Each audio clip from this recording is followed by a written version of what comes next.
Topic is the status of children and youth in the state of Tennessee, and of course we're talking to the executive director of the Tennessee Commission on Children and Youth, Ms. Linda O'Neill.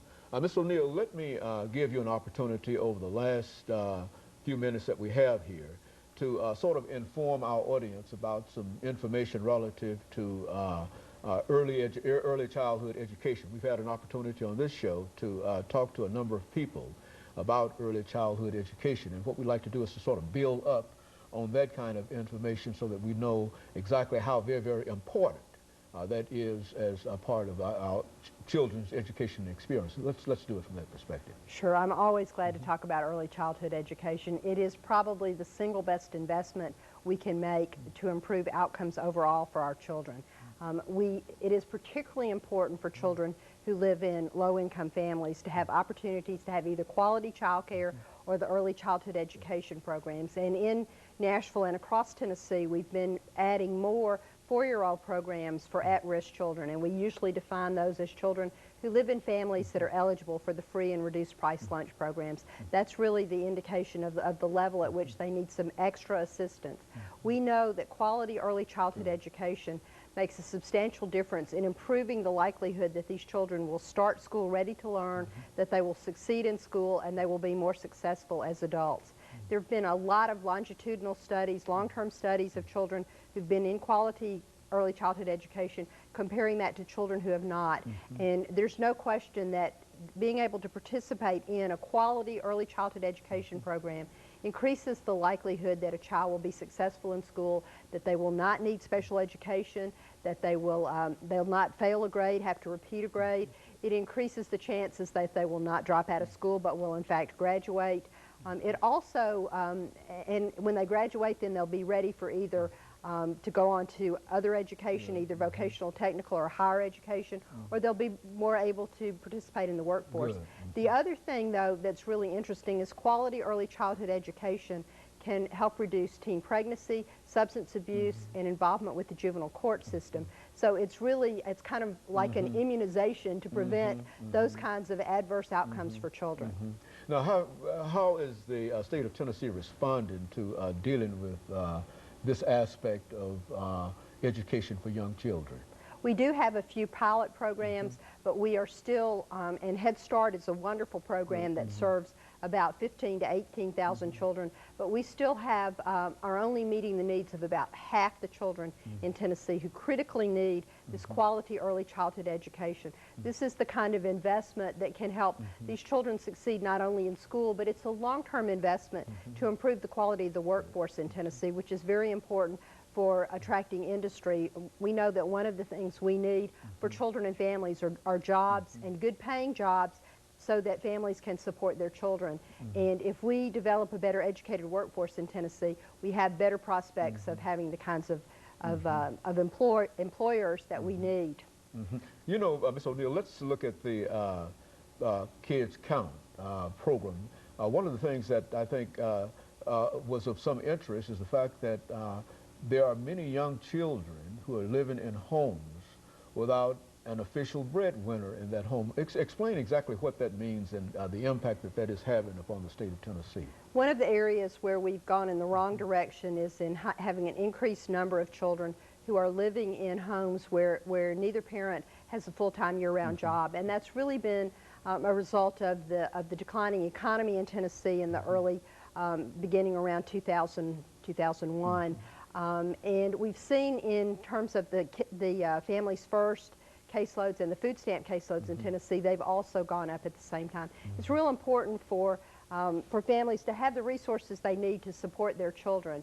One of the things we've noticed, though, in the Kids Count essay this year talks about what it calls disconnected young adults, and these are young adults between 18 and 24 who are particularly vulnerable because they are transitioning out of foster care or the juvenile justice system, or they don't have a high school education, or they're young parents, and all of these things make it more difficult for them to be successful. We have in Tennessee 1 out of 4 young adults between 18 and 24 is not in the workforce or in college. That compares to 1 out of 5 nationally, so we have a higher proportion. We really do have an obligation as a society to try to help these young adults make the connections that they need with mentors, with jobs, with things that can help them successfully transition to young adulthood. We know from studies that the average age at which a young person is truly independent from their family is when they're 26. And so young people who age out of foster care at 18 really need assistance to negotiate those years between that to help them know how to fill out a job application, to interview for a job, really to help them make a connection with someone to get a job, to find housing, to purchase their first car. That what they need the most is a connection to a caring adult who will help them make those transitions, to a mentor. There's a real need for more mentors for these young adults as well as for children and teens. You know, Ms. O'Neill, there was a recent report, I'm reminded, that came out from the Tennessee Bureau of Investigation in reference to the high crime rate between, I think, Memphis and Nashville and et cetera. Do you think that the very fact that you've got so many young people who are in what you call this transitional stage, that is one of that could be part of the reason for this high crime rate, and perhaps if we were able to sort of intervene and provide jobs and et cetera, that we might not have, well, go on. Do you see the relationship? Certainly, I think there's definitely a relationship, and we know in Tennessee every year about 800 young people age out of state custody, and these are the most vulnerable, but other young people who don't have family support, who don't have connections to jobs or education or the workforce, are more likely to wind up being involved. The data in Tennessee and nationally indicates that particularly though for those children transitioning out of foster care and juvenile justice, they are disproportionately going to wind up homeless or in jail unless there is something to help them and someone to help them make those connections.